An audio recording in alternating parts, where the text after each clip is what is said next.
A continuación, vamos a invitar al doctor Alexis Chávez Echevarría, quien es médico cirujano, especialista en cirugía de cabeza, cuello y maxilofacial. Se desempeña como médico asistente del Servicio de Cirugía de Cabeza, Cuello y Maxilofacial del Hospital Nacional Adolfo Guevara Velasco de Salud. Ha realizado formación de perfeccionamiento internacional y es miembro de diversas sociedades científicas vinculadas a su especialidad. Asimismo, ejerce la docencia en la Universidad Nacional de San Antonio Abad del Cusco y preside la filial Cusco de la Asociación Peruana de Historia de la Medicina. El doctor Chávez Echevarría expondrá la conferencia Historia de la cirugía craneofacial, contexto mundial y peruano. Permítame un minuto para colocar sus diapositivas. Muy buenas tardes con todos los presentes. Agradecido por esta oportunidad para poder exponer sobre la historia mundial de la cirugía craneofacial y su desarrollo en el contexto peruano.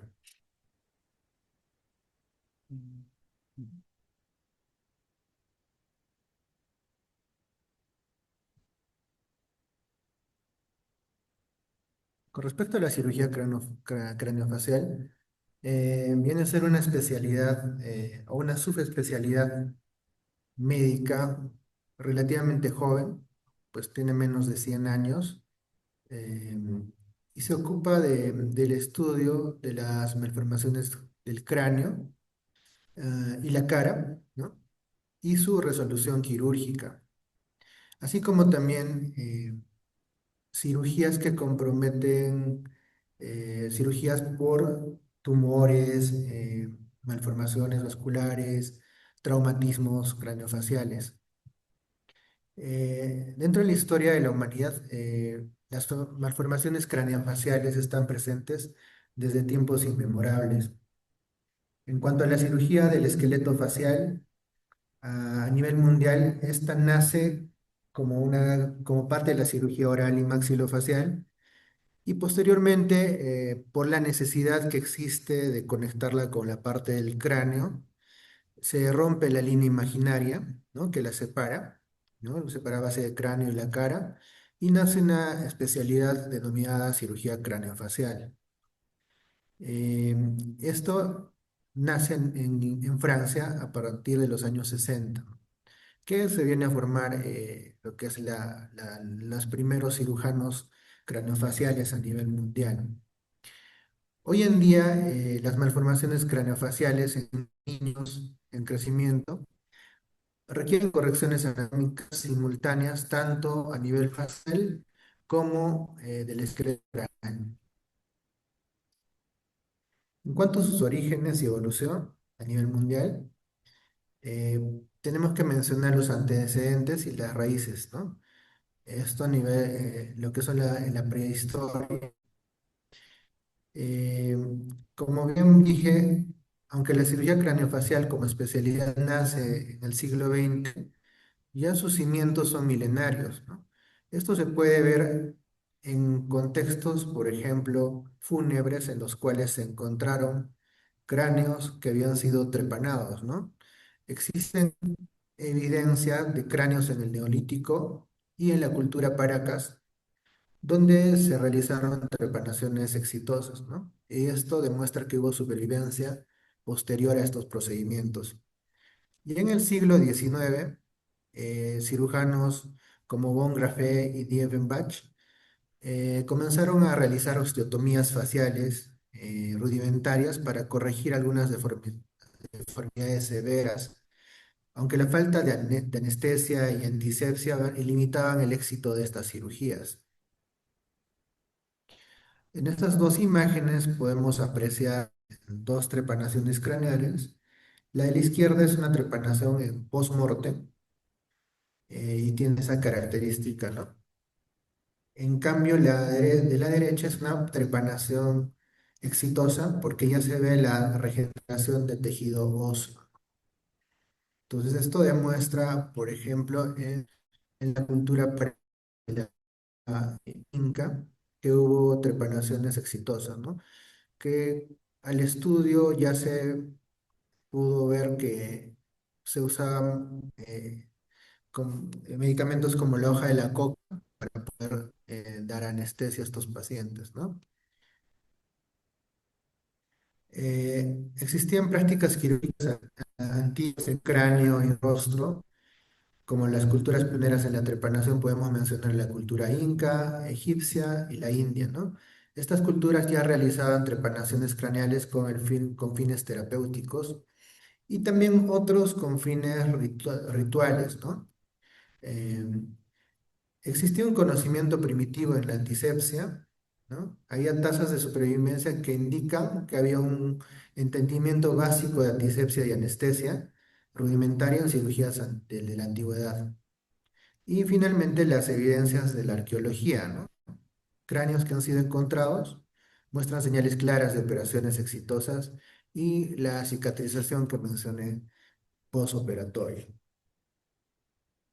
Entonces, los inicios de la cirugía craneofacial, pues podemos mencionar que múltiples especialidades como el otorrinolaringología, la cirugía de cabeza y cuello, la neurocirugía, la cirugía plástica, la cirugía oral y maxilofacial, desempeñaron un papel esencial en la evolución de la cirugía craniomaxilofacial. Dentro de lo que es la cirugía craniomaxilofacial, podemos mencionar la primera cirugía ortognática. En este caso fue realizada por un cirujano estadounidense que se llamaba Simon Hulligen en 1849. Eh, en las décadas del 40 al 50, los cirujanos maxilofaciales alemanes ya realizaban osteotomías percutáneas supraforaminales, ¿no? Por encima del foramen mandibular. Este se llamaba procedimiento Blair o Koteska. Esto se realizaba con anestesia local y una sierra Gigli en una silla dental. Recordemos que la cirugía oral y maxilofacial eh, en el contexto europeo nació de la unión de dos profesiones, como es la cirugía, la medicina, la rama de la medicina y la odontología, ¿no? El primer cirujano que desarrolló una osteotomía de ramo sagital de la mandíbula fue Hugo Begesser en el año de 1953. Esto para correcciones de prognatismo, ¿no? O deformidades mandibulares. Hooligan en Estados Unidos, él era un médico y odontólogo, en 1849 realizó la primera cirugía ortognática en un paciente con quemadura, ¿no? Este paciente tenía una quemadura cervical, motivo por la cual hubo un mal desarrollo de la parte ósea de la cara, y lo que hizo fue una osteotomía, ¿no? Para poder corregir, osteotomías para poder corregir esta maloclusión dental, ¿no?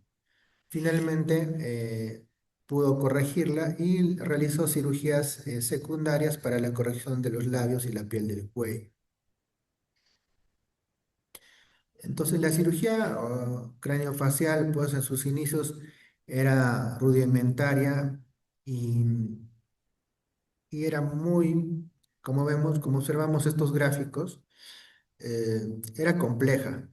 Y el éxito también no era el 100% porque imagínense realizar esta cirugía sin anestesia o con poca anestesia y con poca antisepsia, ¿no? Había complicaciones como infecciones, sangrados, y esto hacía que estas cirugías terminaran pues en desenlaces fatales al inicio. Con el advenimiento de las técnicas de antisepsia, los antibióticos y el uso de tecnología, pues finalmente fue que despegó esta rama, ¿no? De la cirugía.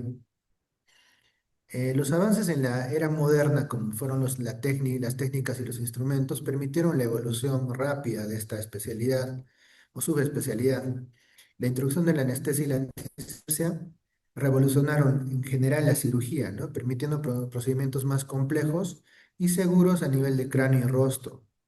Los instrumentos que se utilizaban antes rudimentariamente se fueron especializando más, se desarrollaron sierras óseas finas y fijadores, facilitando que la técnica sea más precisa, ¿no? A nivel de lo que son técnicas de osteotomía en la reconstrucción facial.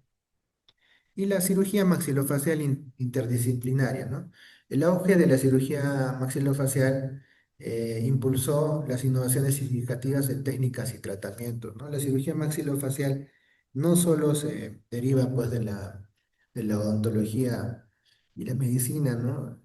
Tienen posteriormente, pues se relaciona con con la otorrinolaringología, cirugía de cabeza y cuello, la neurocirugía, oculoplástica. Entonces, son muchas de las muchas subespecialidades y especialidades que trabajan en el área maxilofacial en realidad, ¿no?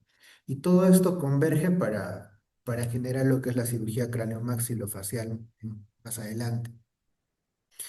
El catalizador final de la evolución de la cirugía craniofacial fue la Primera Guerra Mundial, ¿no? ¿Por qué? Porque antes de la Primera Guerra Mundial no se habían visto lesiones en la cara, ¿no? Tan grotescas, tan deshumanizantes, ¿no? Muchas veces los supervivientes a la guerra, ¿no? La guerra de trincheras, pues salían con rostros que los deshumanizaban, ¿no? Muchas veces se preguntaban por qué seguían vivos si era peor peor haber estado vivos, porque hasta en sus familias eran rechazados o les tenían miedo por cómo quedaban sus rostros. No se había visto este tipo de lesiones previas a a la Primera Guerra Mundial, ¿no?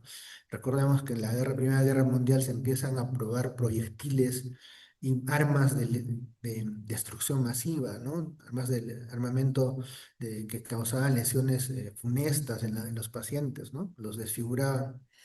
Entonces, este conflicto también hizo que algunos cirujanos se interesaran por el cuidado de estos pacientes, ¿no? Y dentro de ellos tenemos al doctor Sir Harold Gillis, ¿no? Que viene a ser considerado el padre de la cirugía plástica moderna.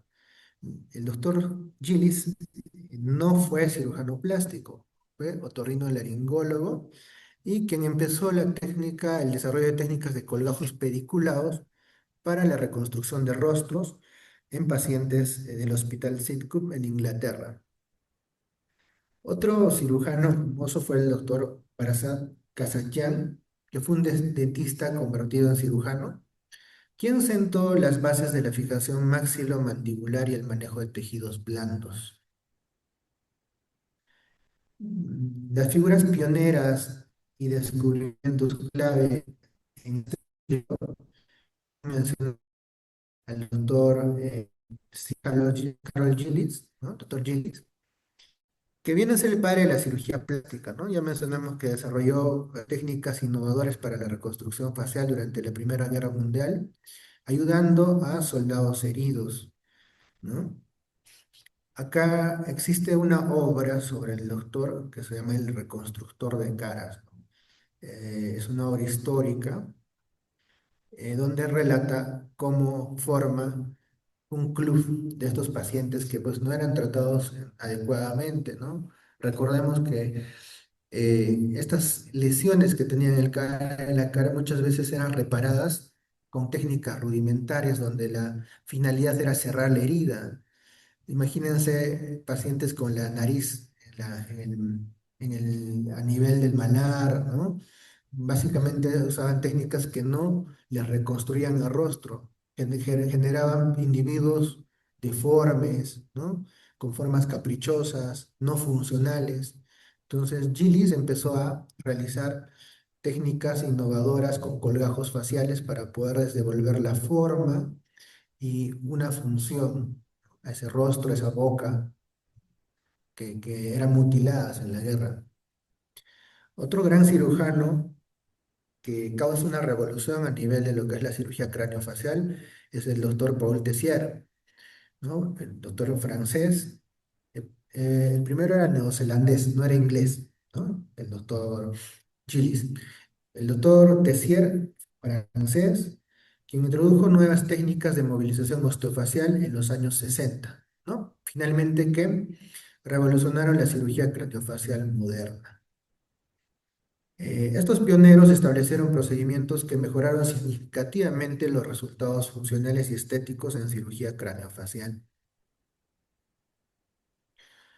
Vamos a ver someramente algunas biografías, ¿no? Dentro de ellas la del doctor Sir Harold Gillis, Nacido en 1882, falleció en 1960, el neozelandés desarrolló toda su carrera en el Reino Unido.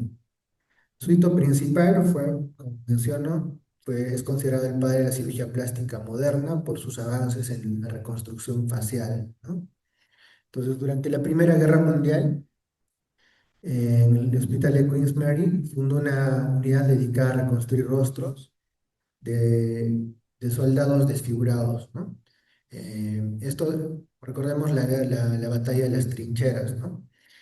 Muchos pacientes por los morteros, ¿no? Las armas de destrucción eran mutilados, pero sobrevivían, ¿no? Con estas, por así decirlo, malformaciones faciales severas, extremas. Entonces, su mayor innovación fue introducir la técnica del colgajo de pedículo en tubo, ¿no? Que permitía trasladar, o permite hasta ahora trasladar tejido vivo de una parte del cuerpo a otra, ¿no? Manteniendo la irrigación sanguínea y minimizando las infecciones. Una curiosidad que el doctor Chilis fue mentor del primer cirujano de reasignación de sexo en la historia, de Sir Archibald McIndoe, ¿no? Acá podemos ver, ¿no? Su trabajo fue documentado, ¿no? Todos sus casos fueron documentados. Y en esa época no existían cámaras como las que existen ahora, ¿no? Fue, a Gillis le ayudó un cirujano que también era artista en documentar cada caso y se hacían con la técnica del pastel, ¿no? Con, con pasteles, ¿no? Colores pastel, que la ventaja era que se podían hacer muy rápido y servían sobre todo para hacer cuadros de la cara, ¿no?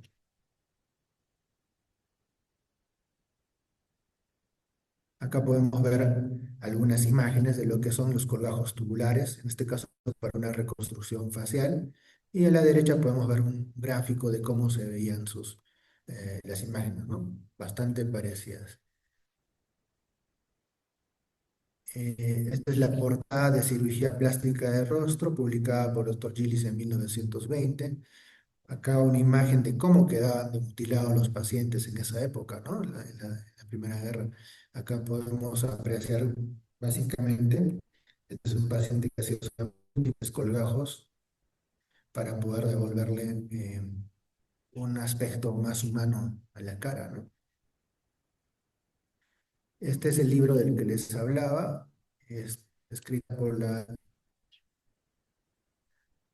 fue escrito por la historiadora médica, quiero mover esto, Pete Harris, ¿no? Que también escribió de médico, de barbero, de matasanos a cirujanos, también tiene otra obra que es muy importante en la evolución de la cirugía.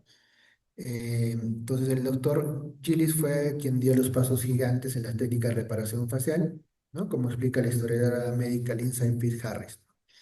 Esta obra por el club que formó eh, Gillis no tenía apoyo gubernamental.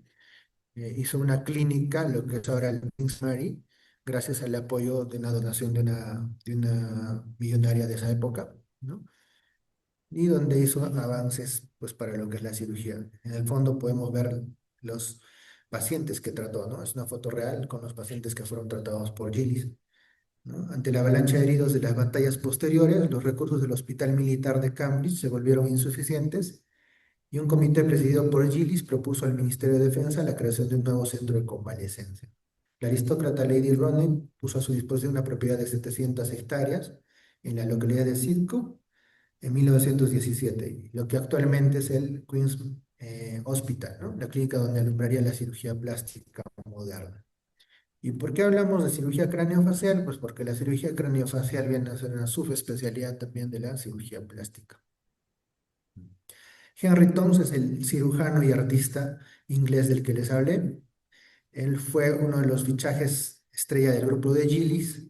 Se encargó de aportar su visión artística del horror y de crear registros de los pacientes antes, durante y después de las operaciones.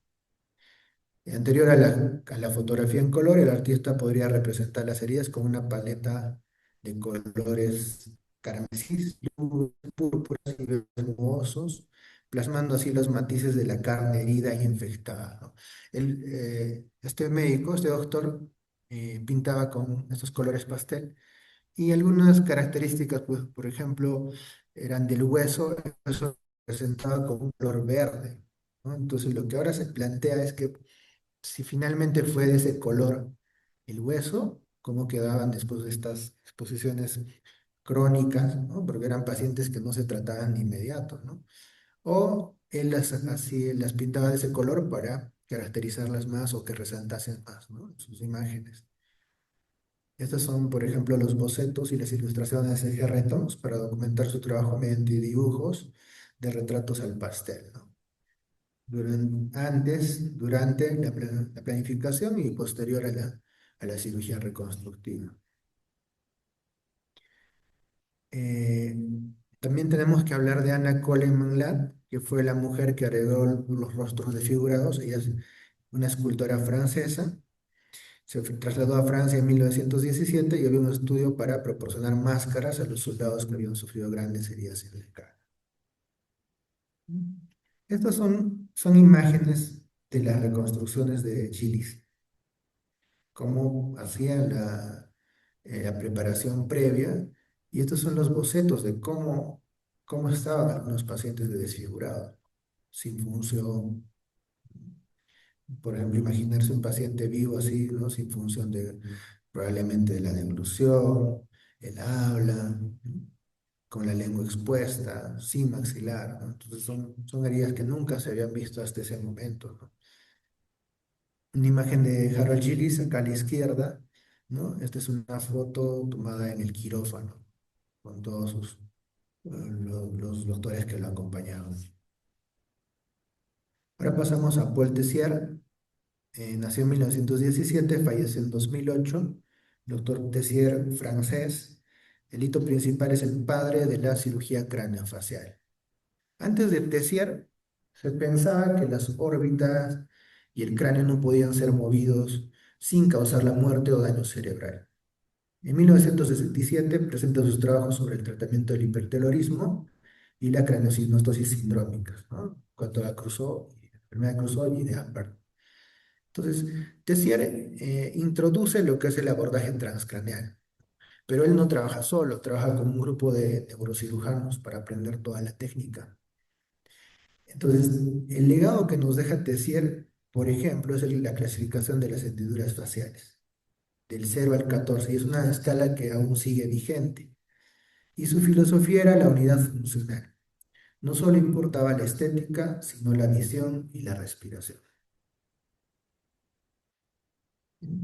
Acá podemos ver la imagen de la representación de lo que son las fisuras según la clasificación de Tessier, que en la actualidad sigue vigente, ¿no? El verdadero nacimiento de la cirugía craneofacial ocurrió con Tessier en Francia, y antes de él, pues como menciono, no se podía mover, se creía que no se podía mover el hueso de la órbita o el cráneo sin causar daño cerebral irreparable.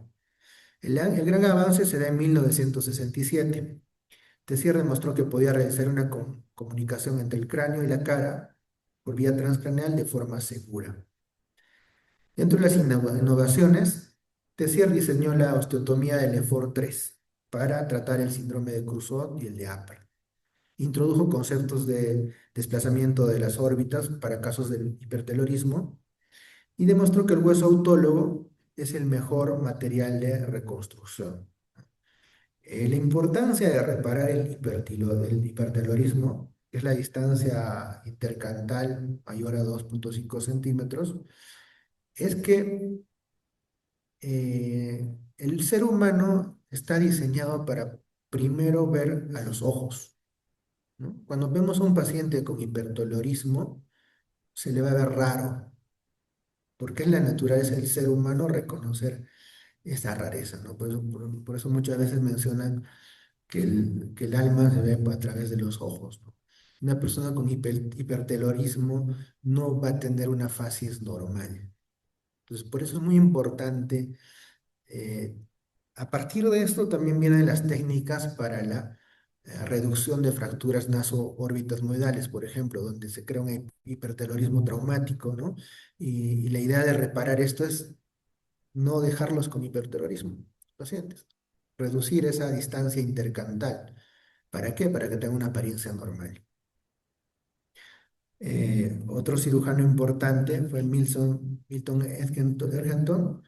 Nació en 1921, falleció en 2018, origen estadounidense, trabajó en Johns Hopkins y la Universidad de Virginia. Su hito principal fue el pionero de la reconstrucción multidisciplinaria, ¿no? Fue uno de los primeros en integrar psicólogos y trabajadores sociales en el tratamiento con deformidades faciales, ¿no? Entendiendo el impacto emocional de estas condiciones. Muchos pacientes operados de trastornos craneofaciales, enfermedades como Crusoe, ¿no? Pueden tener alteraciones mentales al ser operados porque van a haber un cambio drástico en sus caras, ¿no? Al igual que los pacientes, pues, por ejemplo, sometidos a cirugía bariátrica, esos pacientes con obesidad mórbida pueden tener alteración mental al ver sus cambios radicales posteriores a la cirugía. Entonces, este cirujano introdujo los grupos de apoyo, tanto psicológicos como por psiquiatras, en estos pacientes, ¿no? Colaboró estrechamente con Paul Tessier para introducir las técnicas francesas en Estados Unidos y fundó la unidad de cirugía craneofacial en el Johns Hopkins. El otro doctor es el doctor Joseph McCarthy. Nació en 1938 y aún está vivo. Eh, Él es estadounidense. Su hito principal fue la distracción osteogénica mandibular. En 1992 publicó el primer caso exitoso de distracción ósea en humanos para corregir la microsomía facial, ¿no? La distracción mandibular, pues, va a hacer que no dependamos de injerto, ¿no? Porque movilizamos, se fractura, se hace estetomías para movilizar hueso y que estas distancias sean reemplazadas por hueso nuevo, así ganamos más hueso, ¿no? Sin necesidad de poner injertos óseos. Y esta técnica en pacientes jóvenes, ¿no? Es muy importante porque reduce la morbilidad, reduce los tiempos de tratamiento, ¿no? Y son técnicas previsibles. Por ejemplo, este tratamiento revolucionó la especialidad al permitir el crecimiento del hueso propio del paciente, reduciendo la necesidad de injertos de cadera o costilla y permitiendo intervenciones más tempranas, ¿no? Con niños con dificultad respiratoria, como en la secuencia de Pierre-Robin, ¿no? Que tenemos una hipoplasia mandibular y estos niños muchas veces necesitan de traqueostomía desde el nacimiento. Entonces, con estas técnicas se puede hacer un tratamiento mucho más temprano y quitarles pues lo que es el tubo de traqueostomía para poder permitirles hablar bien, ¿no? Desarrollo en lo que es el habla, la deglución.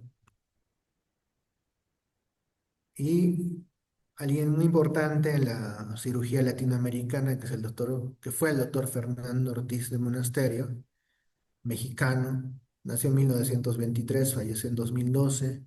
Él es el máximo referente de la cirugía craneofacial en Iberoamérica.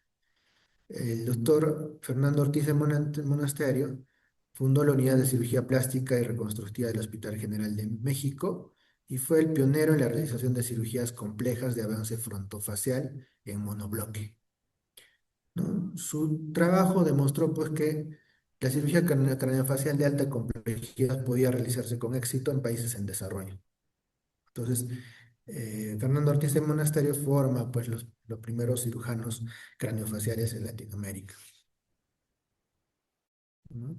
Fernando Ortiz de Monasterio conoció a Tessier, lo invitó también a México para dos cirugías en el 72.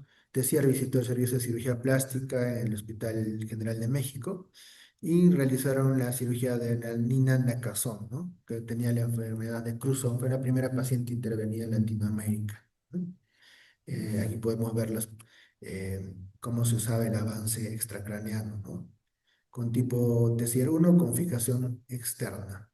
Acá podemos ver una foto donde está el doctor Fernando Ortiz del Monasterio con Paul Tessier y Antonio Fuente del Campo, ¿no? En el Hospital General de México, 1972. Tessier destacó no solo en cirugía craneofacial, sino en lo que es la cirugía reconstructiva, ¿no? Existe un colgajo, el colgajo FOM, que es en honor al doctor Fernando Ortiz de Monasterio. Y finalmente, llegamos a alguien que cambió totalmente lo que es la perspectiva de la cirugía craneofacial junto a Tessier, ¿no? Que es el gran doctor Hugo Begesser, ¿no? El genio de Zurich, ¿no? Si Paul Tessier fue quien se atrevió a mover las órbitas y el cráneo, o Begesser fue quien descifró cómo mover la cara inferior de forma segura y predecible.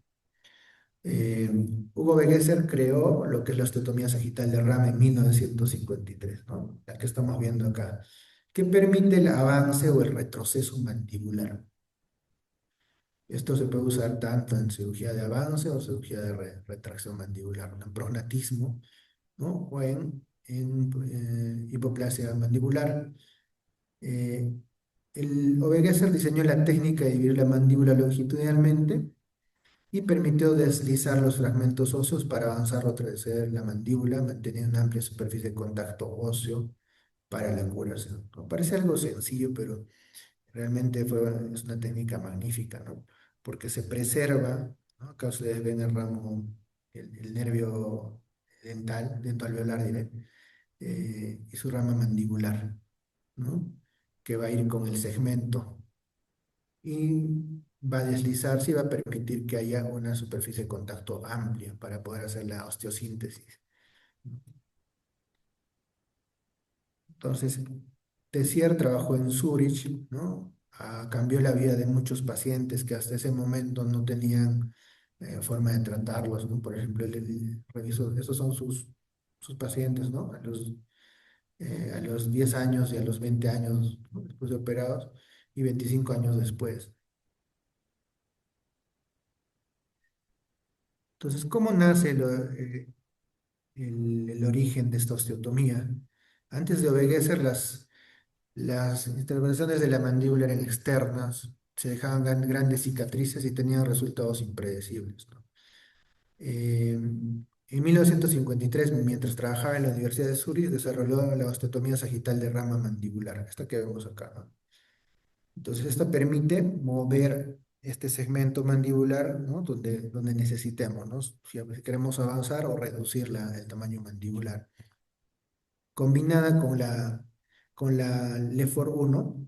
LEFOR 1 es una técnica que va a cortar el maxilar, ¿no?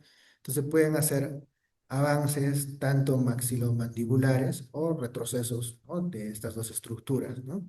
Fue el primero en insistir en que la planificación prequirúrgica, ¿no? El uso de modelos de yeso trazados cefalométricos era tan importante como el acto operatorio en sí.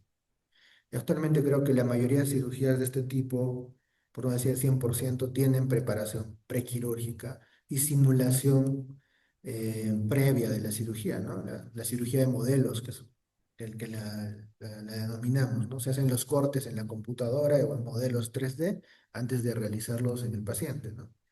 Ya Obegueser en esos años pregonaba, pregonaba esto, ¿no? Que la planificación era muy importante en el resultado de este tipo de cirugías. Lefort moderno, ¿no? Aunque René Lefort clasificó las fracturas a principios del siglo XX, ¿no? Hay un estudio que hace sobre Lefort 1, Lefort 2, Lefort 3. Fue realmente Obegueser quien transformó esa fractura en una técnica quirúrgica para controlar el movimiento del maxilar superior, ¿no? O en bloque, ¿no? Permitiendo corregir las deformidades con mordillas abiertas y retrognatismo maxilar. Acá algunos casos de Wegeser, ¿no? Donde, por ejemplo, acá realiza una mentoplastia para la mejora de la fascia de la paciente, ¿no?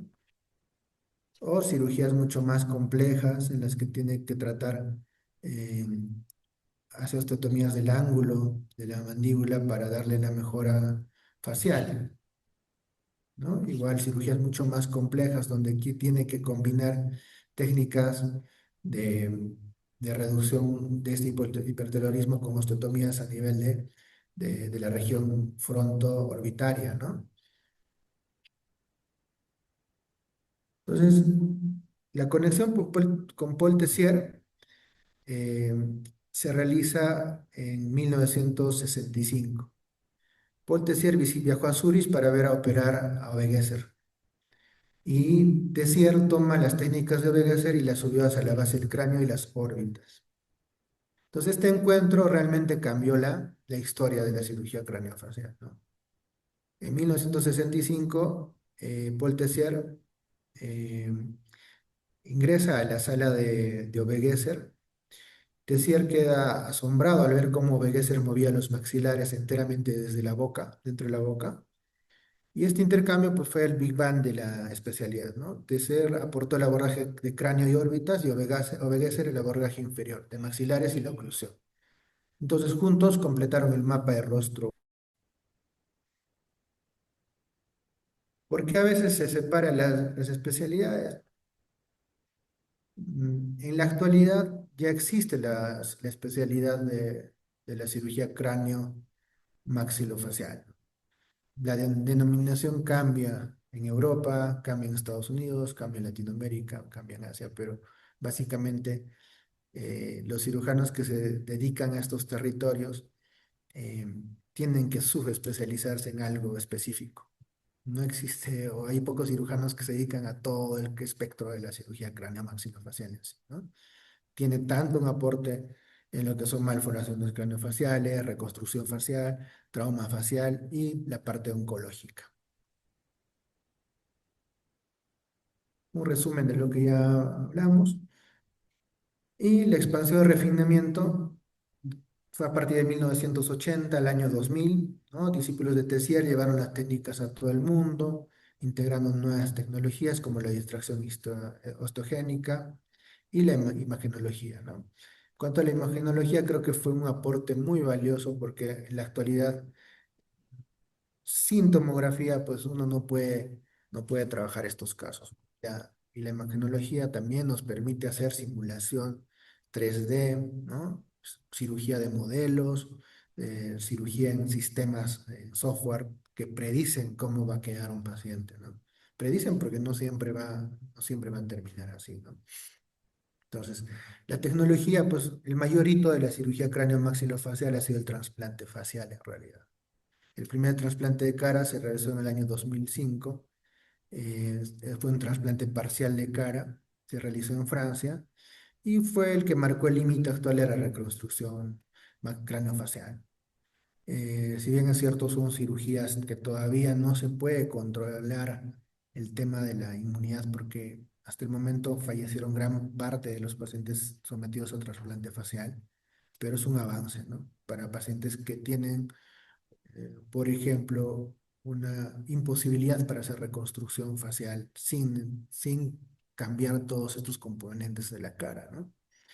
Y lo que también se pregona actualmente es la cirugía mínimamente invasiva, al igual que en la mayoría de especialidades quirúrgicas, ¿no? Hay, hay cirugías con abordaje endoscópico, sobre todo base de cráneo.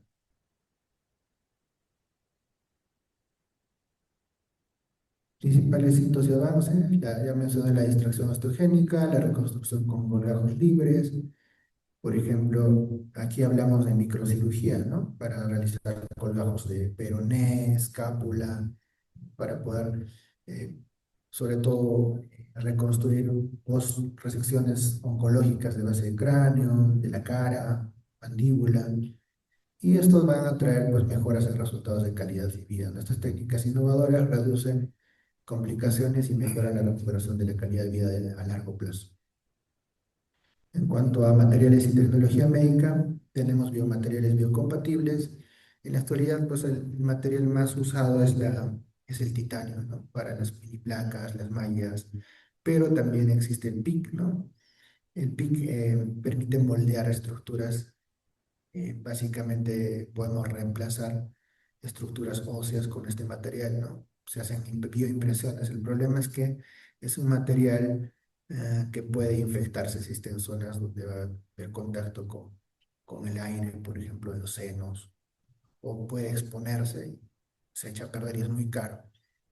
La integración digital y quirúrgica, ¿no? Estos siguen en avance. Ya se hace cirugías con prótesis diseñadas para cada paciente. Ya se hacen cirugías ortognáticas con materiales diseñados para cada paciente. No se usa material genérico, pero esto también trae a colación de que debe haber una actualización constante del cirujano, ¿no? Para usar estas tecnologías. Impacto en la calidad de vida, mejora en la funcionalidad. En cuanto a la cirugía craneofacial, mejora funciones vitales como la respiración, masticación, la visión, ¿no? Y beneficiando la salud física del paciente, incremento de la autoestima, ¿no? Aumentan significativamente la autoestima de estos pacientes, todavía, sobre todo los pacientes sindrómicos sometidos a la cirugía craneofacial, ¿no? Y la reintegración social, mejora interacciones y calidad de vida social de los pacientes. En cuanto a Perú, el desarrollo ha sido también importante. Comienza en la segunda mitad del siglo XX, marcando un avance importante en lo que es la práctica médica. Hay que mencionar que la cirugía craneofacial en el país no nace como tal, ¿no? Nace como parte de la cirugía de cabeza y cuello. Y antes que cabeza y cuello, pues tenemos al doctor Felipe Plaza Carranza, ¿no? Doctor Felipe Plaza primero fue odontólogo, luego médico. En su época no existía la cirugía, la residencia de cirugía maxilofacial como tal, ¿no? Pero él desarrolló los inicios de la cirugía maxilofacial en el Perú, en el Hospital Obrero, ¿no? Donde llegaban todos estos pacientes con trauma facial severo, ¿no? Algunos pacientes con tumores. Y así fue que fue desarrollándose. Él funda el servicio el 19 de septiembre de 1974, ¿no? Y desde entonces, pues, ha sido pilar para el nacimiento de la especialidad, ¿no? En el Perú, los cirujanos de cabeza, cuello y maxilofacial nos dedicamos tanto a la patología oncológica como a la patología traumática y reconstructiva de la cara, ¿no?